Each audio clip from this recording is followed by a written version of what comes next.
আসসালামু আলাইকুম বন্ধুরা, টেকনাফ থেকে তেতুলিয়া। আমার প্রিয় অটো মেকানিক ভাইয়েরা, আপনারা সবাই কেমন আছেন? আজকে দেখুন, আমার কাছে এক ভাই আসছেন।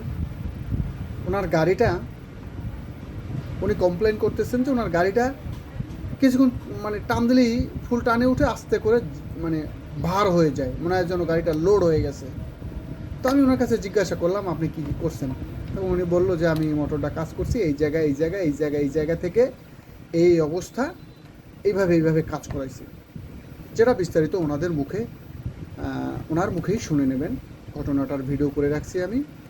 আর আমার প্রিয় অটো মেকানিক ভাইয়েরা, দুনিয়াটা দুদিনের। আমরা যে কোনো মুহূর্তে আজ আছি কাল নাই। আমার প্রিয় ড্রাইভার ভাইয়েরা রাস্তায় ঘাম ঝরিয়ে 5 টাকা 10 টাকা 20 টাকা করে পয়সা রুজি করে, সেই রুজি করা জমানো পয়সা দিয়ে যে তার সংসার চালায়, তার দৈনন্দিন জীবনের কার্যক্রম সে পূরণ করে থাকে, তার অর্থনৈতিক অবস্থাটা প্রয়োজন মিটিয়ে থাকে। তো হঠাৎ করে গাড়িতে যদি ডিস্টার্ব করে, সেই পরিশ্রম করা হাড় ভাঙা কঠোর পরিশ্রম করা পয়সা নিয়ে আমাদের কাছে রিপেয়ার করার জন্য আসে। তখন তাকে উল্টাপাল্টা বুঝিয়ে এটা না এটা এইভাবে ওইভাবে, এবং সেই কাজটা 100% না করে দিয়ে ভুলভাল বুঝিয়ে তার কাছ থেকে পয়সা করে নিয়ে নেওয়াটা, এটা ব্যক্তিগতভাবে আমি করি না। আমার কাজ, আমার পয়সা, আমি পারিশ্রমিক নিই, কিন্তু আমার ওই পারিশ্রমিকে যদি কোনো ড্রাইভার ভাইয়ের 1 সপ্তাহের মাথায় কোনো কাজ ব্রেক হয়ে যায়, সেই কাজ প্রয়োজনে আমি দ্বিতীয়বার করে দিই, অথবা যদি দেখি যে আর হবে না, আমি সম্পূর্ণ তাকে টাকা ব্যাক করে দিই। এটা আমার এই যে এখানে 2-3টা থানা ব্যাপী, মঠবাড়িয়া বলেন, শরণখোলা থানা বলেন, ময়ূরগঞ্জ বলেন, এই 3-4টা মোংলা, 3-4টা থানা মিলিয়ে কাজ করি। কোনো ড্রাইভার ভাই বলতে পারবে না যে আমি কারো কাজ না করে পয়সা নিয়েছি। এবং মিনিমাম 15 দিনের মধ্যে আমার যদি সেই কাজ ব্রেক হয়ে যায়, সে যদি চালাইতে না পারে, আমার ওই কাজ যদি তার কাজে না আসে, আমি তার সম্পূর্ণ পয়সা ব্রেক করে দিই। অথবা যদি দেখি রিপেয়ার করলে কাজ হবে, তাহলে দ্বিতীয়বার আবার সম্পূর্ণ বিনা পারিশ্রমিকে তাকে রিপেয়ার করে দেই, 1 টাকাও নেই না। তো আমার প্রিয় অটো মেকানিক ভাইয়েরা, এই সমস্ত ড্রাইভার ভাইদের ঘাম ঝরানো পয়সা ঠকিয়ে হয়তোবা আমি দুই সাময়িক একটু স্বস্তি পাবো, আরাম পাবো, কিন্তু ওই ড্রাইভারটা মনে কষ্ট পাবে, উনি স্রষ্টার কাছে বিচার দেবে।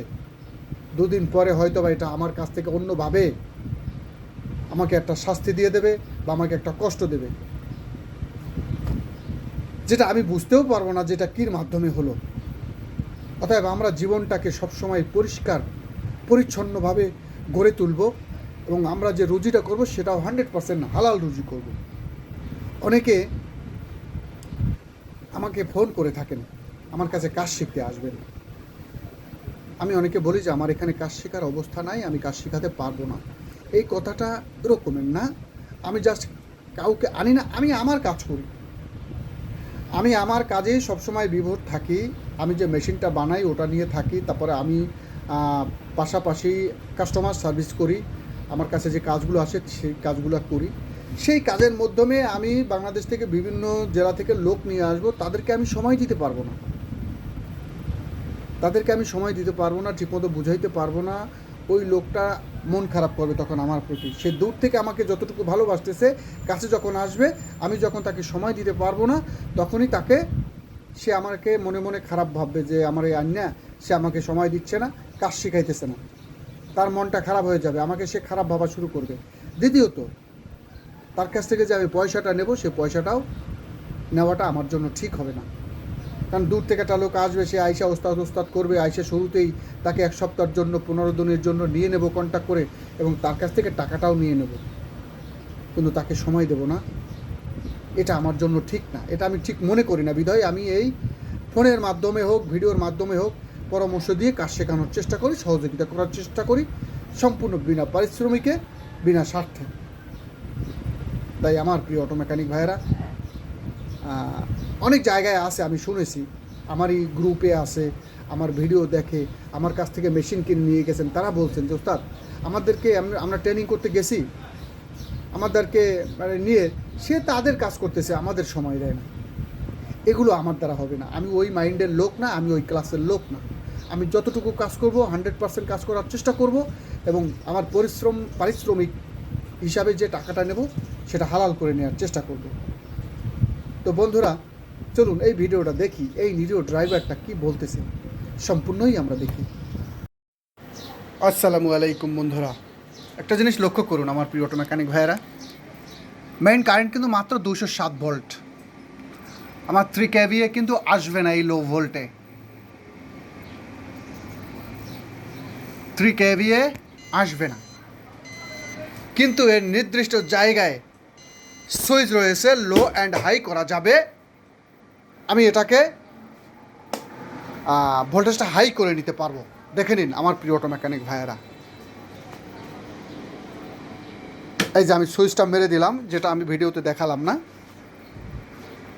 আমি আবার চার্জিংটা তুলে দিলাম। দেখুন ভোল্টেজটা কিন্তু মাত্র 212 ভোল্ট, এতেই আমার মেশিনটা চালু হয়ে যাবে, আমার 3 kVA চলে আসবে।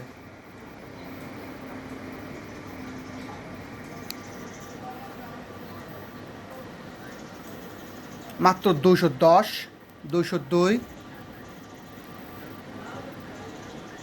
আমার 3 kV চলে আসবে।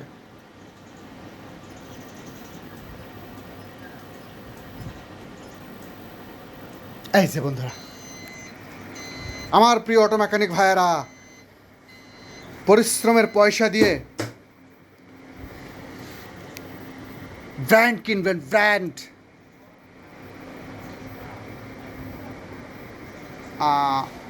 অনেক এলাকায় এই কম ভোল্টের একটা প্রবণতা রয়েছে, সেটাকে আপনারা নির্দিষ্ট জায়গায় এর বাটন রয়েছে, টাইপ রয়েছে, সুইচিং করে ভোল্টেজটা বাড়িয়ে নিতে পারবেন। দেখুন মাত্র 208 ভোল্ট, যেটা মেশিনটা কিনে নিয়ে যাওয়ার পরে এই লো ভোল্টেজের ঝামেলায় কিন্তু অনেকে পড়েন। এই যে দেখুন 3 kVA প্লাস চলে আসছে।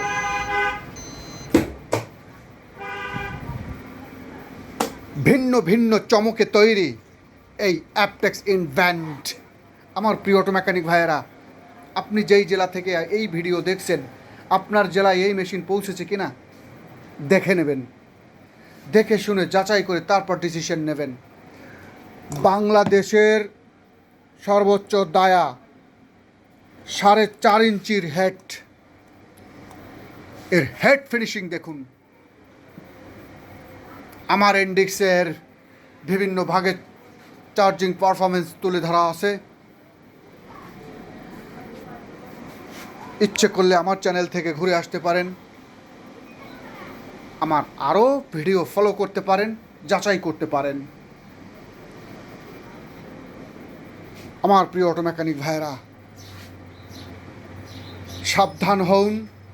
আজকাল এই ম্যাগনেট চার্জার মেশিনের নামে সমগ্র বাংলায় ছেলে মানুষই চলছে, পাগলামো চলছে।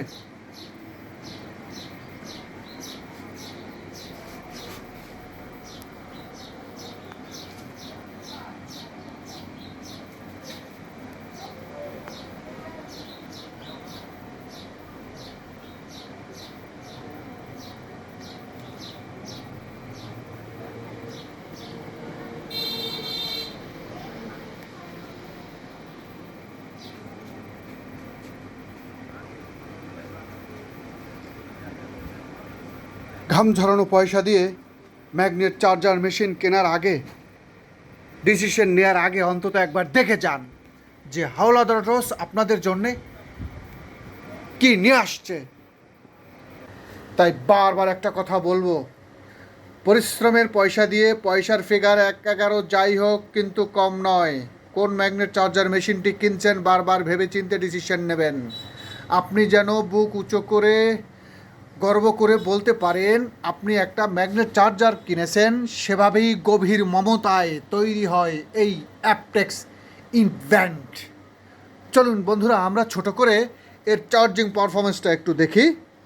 বাংলাদেশে একমাত্র এই অ্যাপটেক্স ইনভেন্টি 100% চার্জ এবং ডিসচার্জ দুটো করে থাকে। বাংলাদেশে আমি আবারও বলছি, একমাত্র এই অ্যাপটেক্স ইনভেন্টি চার্জ এবং ডিসচার্জ দুটোই খুব সুন্দরভাবে 100% করে থাকে। এই যে দেখুন, একদম জিরো, একদম জিরো আমার প্রিয় অটো মেকানিক ভাইয়েরা। এভাবে গুটির মতো ম্যাগনেট ছেড়ে দেবেন আমার প্রিয় অটো মেকানিক ভাইয়েরা। চলুন আমরা এটাকে সম্পূর্ণ চার্জ করব।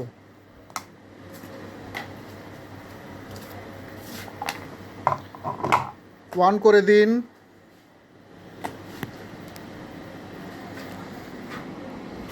স্টাইল দেখুন আমার প্রিয় অটো মেকানিক ভাইয়েরা।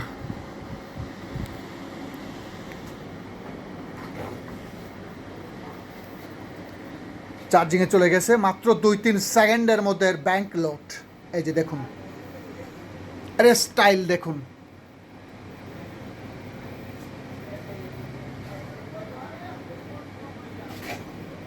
Smooth sound quality.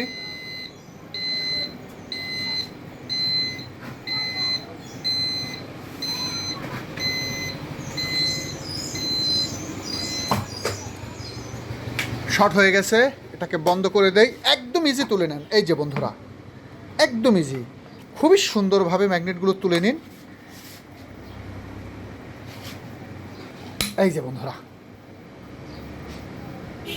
দেখে নিন, ঠিক মাঝখানটা থেকে, কারণ বাংলাদেশে মেশিনের অভাব নাই আমার প্রিয় অটো মেকানিক ভাইয়েরা। অ্যাভেলেবেল বাজারে অ্যাভেলেবেল এরহ মেশিনের অভাব নাই, কিন্তু চার্জ মানে মেন কথাটা হচ্ছে চার্জ কার্যকারিতাটাই হলো মেন। ঠিক এর মাঝখানটায় সমান চার্জ হয়েছে কিনা এটাই হলো দেখার বিষয়। এই যে দেখুন বন্ধুরা, এই যে এভাবেই আপনার মেশিনটিকেও আপনি চেক করে নেবেন। আবার এটাকে আমরা সম্পূর্ণ আবার ডিসচার্জ করে ফেলব। তার আগে চলুন আমরা একটু রিডিং মিটার থেকে দেখি। দেখুন বন্ধুরা, বাংলাদেশে সর্বোচ্চ রিডিং পারফরমেন্স দিয়ে থাকে এই অ্যাপটেক্স ইনভেন্ট। দেখুন একদম সমান চার্জ, একদম সমান। তাই আমার প্রিয় অটো মেকানিক ভাইয়েরা, পরিশ্রমের পয়সা দিয়ে কোন ম্যাগনেট চার্জার মেশিনটি কিনছেন বারবার ভেবে চিন্তে ডিসিশন নেবেন। চলুন আমরা এটাকে আবার একদম ডিসচার্জ করে ফেলব। আপনাদের সামনেই সম্পূর্ণ ওয়ান ক্যামেরা।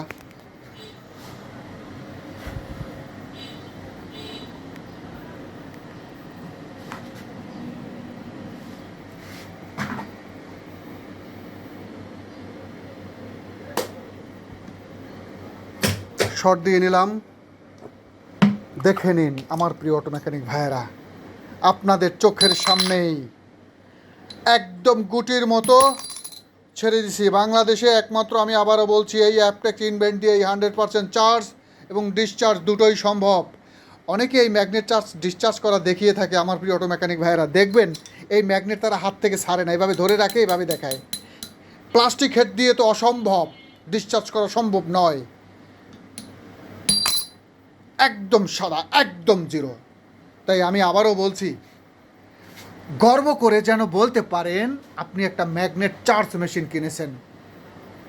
অটোর ফার্স্ট টাইম বানছে কারদার দিয়ে এই যে গাড়ি যে আনলে কারদারে গাড়ি আনলে আমরা কাছে একটা ড্রাইভারের গাড়ি হ্যাঁ চেনেন আপনার না, ওর চেনি না, ওর নাম করতে পারবে মানে ওই আমরা কাছে আর ধারে গেলে এই মোটর বানতে দিয়েছে 3500, আবার আমি দিয়েছেন 4200, আমি 42। আর গাড়ি এখন চলে কি ওই তো পিছনে টাইনে ধরে পিছনে টাইনে গুন্ডামি ব্যবসা। যাই হোক, অসুবিধা নাই। আর আপনারা বোঝেন না কিছু। এখন আপনি চলে যাবেন এই জায়গায়, যাইয়ে যে বলবেন যে এই মোটর ঠিক করে দে, এই করছো কি, পয়সাটা কি আসে কোথার দিয়ে? ঘাম ঝরানো পয়সা, বেটা পরিশ্রম করা পয়সা আয় কোথার দিয়ে? রাস্তায় 10 টাকা 20 টাকা করে ভাড়া মারিয়ে তারপর জমা করে তোদেরকে টাকা দিই, টাকাটা আসে কোথা থেকে? মোটরে এখন যে আমি বুঝি না বিদায় ওর দ্বারে লই গেছে এক লোক আমার, আমি বুঝি না বিদায় তুই আমারে বুঝি না, ও কইছে আমার 3500 দিয়ে গেছে। ও নিজে মুখ স্বীকার করছে যে মোটর 3500 দিয়ে গেছে, আমার মোটর লাগাই দিছে, গাড়ি যে তোর হাত রাখে নাই, এখন আমার মোটর স্পট ঠেলাই দিছে। এই মোটর ফুল বান্ধবীর টাকা দেওয়া লাগবে। যাই হোক, টেস্ট করতে মোটর দিছো হে মোটরের স্পট পড়ছে, টেস্ট করতে মোটর দিছো এই মোটরের স্পট পড়ছে কে? তা কি টেস্ট করা মোটর দিছো টেস্ট করতে? কইছে গাড়িতে যা তোর রাহার জায়গা নাই, হ্যাঁ। আর ও জায়গায় রাহার জায়গা নাই, গাড়ি কেটা বেটার মেটার খুলে নিয়ে যাও, তা গাড়ি বাড়ি লইয়ে যাও, তা বাড়িতে গাড়িটা নিমু কেমন, তাহলে এই জায়গায় মোটর লাগাই দিয়ে দিয়েছে। আমি আপনাকে সোজা পরিষ্কার কথা বলি, এই যতই আপনি যান না কেন, কারণ আমার মতো পীর সবাই না।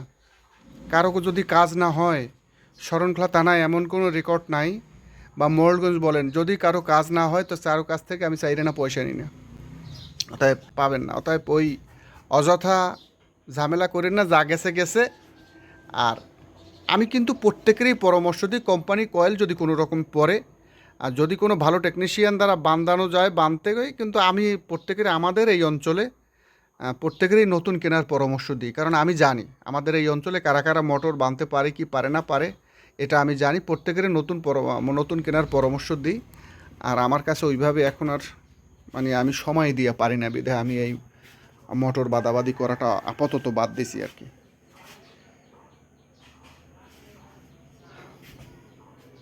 কি করবেন কি আপনারা, কি পরামর্শ দিছি আপনারা, কি বলেন বলুন? বলছেন নতুন মোটর লাগাইতে। নতুনই লাগাবেন, নতুন লাগাবেন। এই কারণ আমি জানি আমাদের এই অঞ্চলে কারা কারা এই মোটর ভালোভাবে রিপেয়ার করতে পারে, এটা আমার জানা আছে। তাই বন্ধুরা দেখে নিন, এই যে নিরীহ ড্রাইভার,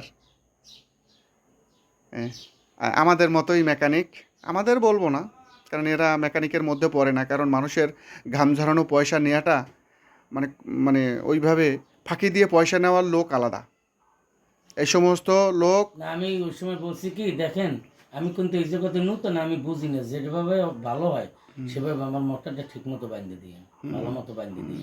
বোঝেন না, কইছেন এইটি সুযোগটা আরো বেশি। ও মানে বগদা ভাইয়া বাসনে ভাত ঠিক মতো দিতে পারে আপনারা।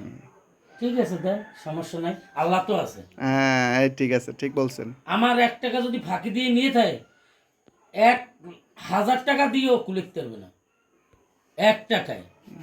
কারণ আমার খুব, আমি হারাম খাই না, হারাম রুজি করি না, কারো মনে কষ্ট দিই না। কোনো লোক যদি বলে গাড়ি তুই যে আমার কাছে 50 টাকা 10 টাকা আছে, আমি ওই 10 টাকা লইয়ে যাই, ওই 10 টাকাতে আমি একটা কিছু খাইবে না, আমার লাগবে না, আমি খুশি থাকি। আমার প্রিয় অটো মেকানিক ভাইয়েরা, এটা একজনের নয়, একজনের জন্য নয়, সমগ্র বাংলার আমার প্রিয় অটো মেকানিক ভাইদের জন্য। এই সমস্ত নিরীহ মেকানিক ড্রাইভার ভাইদের কাছ থেকে পয়সা করি আপনারা নেবেন, ঠকাই নেবেন না, তাদের কাজ করে নেবেন, কাজ হবে না, পয়সা নেবেন না। কারণ এই যে নিরীহ ড্রাইভার রাস্তায় গাড়ি চালায়, ঘাম ধরে পয়সা কামাই করে, তারা কি বলছে তাদের মুখেই শুনে নিন। একটা মোটর বাঁধছে কতদিন হয়েছে? মোটর বানছি মাত্র অল্প কয়েকদিন আগেই মোটরটা বাঁধা, তার অথচ মানে কত 2.5 মাস হয়েছে। এখনই মোটরটা ব্রেক হয়ে গেছে। তো মোটর নিয়েছে কত 7,700। মোটরটা রিপেয়ারিং করতে সে নিয়েছে 7,700 টাকা। মানে এটা চিন্তা করা যায়? আচ্ছা যাই হোক, ব্যাপার হচ্ছে আমার পরামর্শ থাকবে